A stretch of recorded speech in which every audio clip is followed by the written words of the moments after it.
अगर आपने 70s या 80s की मूवीज़ देखी होंगी, उनमें एक चीज़ बहुत कॉमन थी। अगर लड़की का रिश्ता किया जाता था, हम ऐसा लड़का, हम ऐसा घर ढूंढ रहे हैं जो उसको 2 वक्त की रोटी खिला सके। ये फिल्मी बातें नहीं हैं, पर मोस्टली जितनी भी मूवीज़ बनी हैं वो अपने टाइम की जो भी चीज़ें होती आई थी या चलती आई थी, उन सब चीज़ों को हाईलाइट करती थी। नमस्ते दोस्तों, मैं हूँ श्रुति पांडे। मेरा एक अपना पॉडकास्ट चैनल है, ये मेरा नया चैनल है यूट्यूब पे, और मैं यहाँ पे चाहती हूँ कि हम उन चीज़ों के बारे में बात करें जिनके बारे में हमें बात करना चाहिए, पर हम बात करते नहीं। सो मैंने डाउरी के बारे में बात की है, मैंने कंटारा के बारे में बात की है, मैंने और एक आधा चीज़ों के बारे में बात की है। अगर आपको लगे कि मैं कुछ भी सेंस या सेंसिबल बात करती हूँ या सेंस रखती हूँ अपनी बात में, तो प्लीज़ वो सब भी देखिएगा और मुझे लाइक, सब्सक्राइब, शेयर भी करिएगा। ये बोलते हुए भी अजीब लग रहा है, पर यूट्यूब पे और किसी माध्यम से समझ नहीं आता अगर आपको मैं पसंद आ रही हूँ या नहीं, आपको मेरी बातें पसंद आ रही हैं या नहीं। तो प्लीज़ ज़रा ध्यान रखिएगा। कमिंग बैक टू आज का टॉपिक, मैल न्यूट्रिशन। अगर आप इंडिया के किसी भी कोने में चले जाएं, इनफैक्ट छोटे से छोटे टाउन में चले जाएं, वहाँ आपको कुछ ना कुछ ऐसा एक सेंटर दिखेगा जहाँ पे उन्होंने बोर्ड्स लगाए होंगे कि फॉर, ये हिंदी में होते हैं मोस्टली बोर्ड्स, अगर आप नॉर्थ में जाएंगे, कि फॉर मैल नरिश्ड विमेन और किड्स।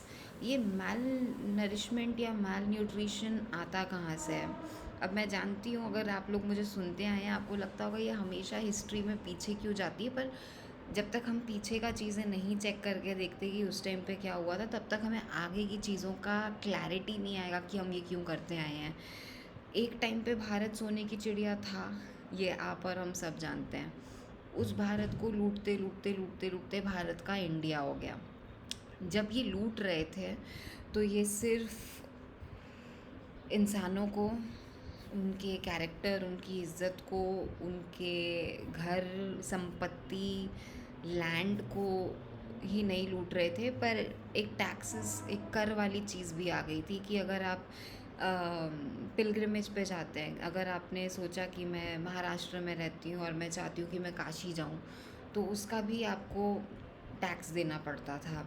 अगर आपकी ज़मीन है, फिर भी वो ज़मींदार वाला सिस्टम इंट्रोड्यूस कर दिया गया था। वो आपके नाम पे कागज़ पत्तर होते थे, पर उसकी अथॉरिटी किसी और की थी। तो आप जितना भी कुछ प्रोड्यूस कर रहे हो उस लैंड पे, भले वो आपकी चीज़ है, भले वो आपकी मेहनत है, वो आपको, गवर्नमेंट को, रूलर को, या जो भी कोई उस टाइम पे था, उसको देना पड़ता था। ऐसे में इतना सारा प्रोडक्शन होने के बाद भी, या अगर प्रोडक्शन नहीं हुआ क्योंकि बारिश नहीं हुई उस साल, तो उस वजह से प्रॉब्लम्स शुरू होती थी। अब अगर दे देना है चीज़ें या फिर बिक्री करने के लिए, आमदनी करने के लिए कुछ नहीं है, आपकी खुद की फैमिली पे वो सारी चीज़ें अफेक्ट करने वाली हैं। क्यों अफेक्ट करने वाली हैं? क्योंकि आपके खुद के पास आपका राशन कम है खाने के लिए, घर चलाने के लिए। प्लस एक ऐसा भी टाइम आया जब स्वतंत्रता के लिए बहुत सारे घरों के आदमी लड़ रहे थे। मैं ये नहीं कहती कि औरतें नहीं लड़ रही थी, पर आदमी को, या हमारी वाइट ऑफ हिस्ट्री में हमें ये दिखाया, समझाया गया है कि वही लोग बैटल फील्ड पे जाते थे। तो एक, वो भी एक माइंड शिफ्ट डालना शुरू हुआ कि भाई इनको खाना मिलना ज़रूरी है, जो मेहनत वाले काम कर रहे हैं, रैदर देन जो घर पे हैं। तो आई थिंक इस वजह से भी एक वो शिफ्ट आना शुरू हुआ माइंडसेट में या मेंटालिटी में, कि अगर अगेन हम शोले या ऐसी कोई टाइप की भी पिक्चर ले लें, उसमें हम देखते हैं कि माँ अपने तीनों बच्चों को, पांचों बच्चों को, जो भी जितने भी बच्चे हैं, उनको खाना खिला रही है, आदमी को खाना खिला रही है, पर उसके लिए कुछ बचता नहीं था। उसके लिए क्यों नहीं बचता था? एक्चुअली कम सबके लिए था, पर वो जैसे तैसे एडजस्ट करके बाकी सब में बांट देती थी, भले वो खाती थी या नहीं खाती थी। अब जब वो नहीं खा रही है, भले वो बैटल फील्ड पे नहीं जा रही, इनफैक्ट बहुत सी हमारी स्वतंत्रता सेनानियाँ फीमेल भी थी, आपको पता होगा। अगर मैं रानी लक्ष्मीबाई बोलूँ तो आप सबको पता है, अहिल्याबाई होलकर बोलूँ आप सबको पता है। पर coming back to the topic of malnutrition, जब औरतों को खाने के लिए ठीक से नहीं मिल रहा है, वो वैसे ही फ्रेजाइल होती जा रही हैं। अगर उनसे आपको अपना ख़ानदान या कुल भी आगे बढ़ाना है, जो बच्चे होने वाले वो भी माल होने वाले हैं, और उन बच्चों का फिर वो जेंडर नहीं देखा जाएगा, इर्रिस्पेक्टिव वो मेल हो या फीमेल हो वो मैल नरिश्ड ही होने वाले हैं। जैसे हम बोलते हैं कि अगर आपने कोई बीज लगाया है, कोई पेड़ उगाना चाहते हैं तो उसमें से वही फल आने वाला है, पर आपको उसको ठीक से ट्रीट करना पड़ता है, राइट, कि वो अच्छे से ग्रो करे या फिर वो अपने सीज़न में फल फूल दे पाए। I am giving a very very lame example may be, पर यही चीज़ होती है, राइट, कि आपने उसको ठीक से सींचना पड़ता है तभी सही से चीज़ें हो पाती हैं। अगर आज के तारीख में भी हम देखें, बहुत सारी फीमेल्स को इन इंडिया विटामिन डी की प्रॉब्लम है या फिर आयरन की प्रॉब्लम है, हीमोग्लोबिन की प्रॉब्लम है। और ज़रूरी नहीं है कि आपका वज़न बहुत ज़्यादा हो या फिर अगर वो कोई आपको मोटा लगता हो तो उसको हीमोग्लोबिन की प्रॉब्लम नहीं हो सकती। इर्रिस्पेक्टिव आप पतले दिखें या मोटे दिखें, इर्रिस्पेक्टिव ऑफ द लुक्स, ये डेफिशिएंसीज हो सकती हैं, माल नरिशमेंट हो सकता है। अगर आपको एक बहुत बड़ा एग्जाम्पल दूँ, क्योंकि एक आदत हो गई है वेस्ट के एग्जाम्पल लेने की, एक अपने ज़माने की बहुत सुंदर हीरोइन मानी जाती थी वेस्ट में, ऑड्री हेपबर्न। उसको इनफैक्ट दुनिया की सबसे खूबसूरत औरतों में से माना जाता था। वो वर्ल्ड वॉर 2 के टाइम पे पैदा हुई थी शायद, और बहुत पतली दुबली थी, मैल नरिश्ड थी, पर फिर भी उनकी सुंदरता की वाहवाहियाँ होती थी। उन्होंने जब वो कुछ बन गई जीवन में, उनके पास कुछ पैसे आ गए जीवन में और वो सपोर्ट करना चाहती थी चीज़ों को, उन्होंने यूनिसेफ के साथ टाई अप किया, और जितने भी कुपोषित बच्चे होते थे, चाहे वो अफ्रीका में हो, चाहे वो एनीवेयर इन द वर्ल्ड हो, उनको वो जाके सपोर्ट करती थी, हेल्प करती थी, क्योंकि उन्होंने खुद वो चीज़ जी थी, उनको पता था।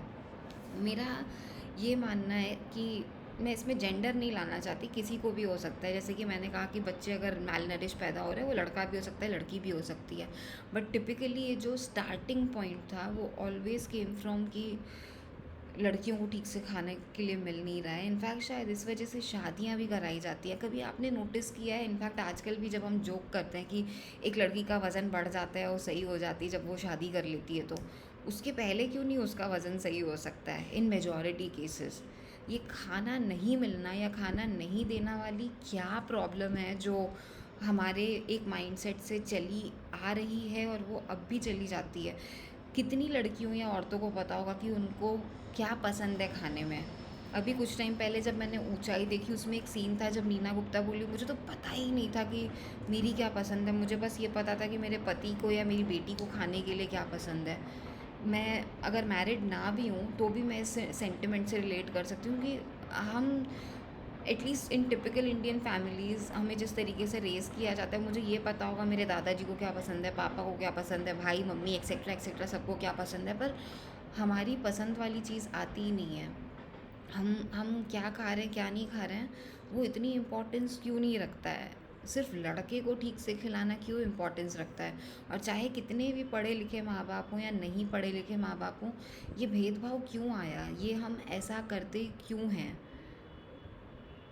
सोचने वाली बात है, राइट, कि ये मैल न्यूट्रिशन तो प्रॉब्लमेटिक चीज़ है। आपको खाना खिलाने में क्या तकलीफ़ है। ये एक साइड ऑफ द स्टोरी है। अनदर साइड ऑफ स्टोरी जो कि बहुत वियर्ड है, वो ये है कि आप खुद से मैल न्यूट्रिशन को इनविटेशन दे रहे हैं।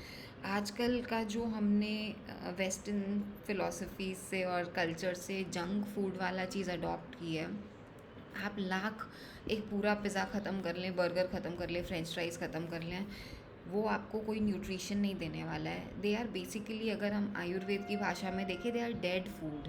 उनमें कुछ ऐसा है नहीं। इनफैक्ट हमारे यहाँ भी बोलते हैं कि ऑयली खाना कम खाना चाहिए, जिसमें वो पूड़ी उड़ी और जो तेल में बनी चीज़ें होती हैं उनका इंटेक कम होना चाहिए।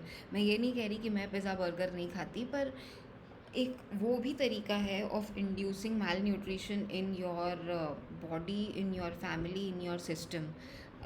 हमें बहुत ज़्यादा कॉशियस होने की ज़रूरत है कि हम क्या खा रहे हैं, क्यों खा रहे हैं। और अगर हम ठीक से अपने फैमिली मेम्बर्स को ट्रीट नहीं कर रहे खाने नहीं खाने में, ये एक्सक्यूज़ देना बंद करें कि मेरी लड़की तो बड़ी चूज़ी है या मेरा लड़का तो बड़ा चूज़ी है। कोई भी बच्चा चूज़ी पैदा नहीं होता, उसको भूख लगती है। उसको भूख लगने पे अगर आपने दाल चावल दिया तो वो दाल चावल खा लेगा, अगर उसको वो नहीं मिला तो आपने उसको लेस का एक पैकेट पकड़ाया तो वो खाया, क्योंकि हर किसी को भूख लगती है। जानवर से लेके इंसान तक को सबको भूख लगती है। वो कैसे किसी ना किसी तरीके से चाहेगा कि हाँ भाई मेरी भूख शांत हो, मुझे ज़रा ठीक लगे। तो ये चूज़ी वाली चीज़ें, बिना मतलब के जंक फूड वाली चीज़ें, या फिर अरे बड़ा महंगा आया तो बहुत अच्छा होगा, ये सारा बिना मतलब का लॉजिक को ज़रा निकालें और ये समझने की कोशिश करें कि हम सच में कोई सही चीज़ें खा रहे हैं। क्योंकि ये बोलते हुए बहुत वियर्ड लग रहा है, हो सकता है मैं छोटा मुंह बड़ी बात कर रही हूँ, पर अभी शायद हमें समझना है इन द लॉन्ग रन, जब आप बड़े होंगे, आपके बच्चे बड़े होंगे या हम बड़े होंगे, तब हमें वो प्रॉब्लम्स फेस होंगी। आपने कभी सुना है जब लोग कहते हैं कि दादी के ज़माने में बड़ा अच्छा घी हुआ करता था, इसके लिए वो आज तक अपने पैरों पे खड़ी हैं, या फिर उनकी कमर नहीं झुकी, या ये सारी चीज़ें, पर आजकल के लाइफस्टाइल के वजह से हमें ये सारी प्रॉब्लम्स हो रही हैं। तो उसको भी अवॉइड करना है। जो हम पिछला पास से बैगेज कैरी करके आ रहे हैं of inducing malnutrition unnecessarily हमारे सिस्टम में, हमारे घरों में, उनको भी निकालने की ज़रूरत है। अगर आपको लग रहा है कि मैं कुछ भी सही बात कह रही हूँ, तो प्लीज़ अपनी बहनों, मम्मियों, सासू माँ, एक्सेट्रा एक्सेट्रा लोगों के साथ ये शेयर करें, क्योंकि शायद उनको भी ज़रा झकझोरने की ज़रूरत है कि वो क्या खा रही हैं।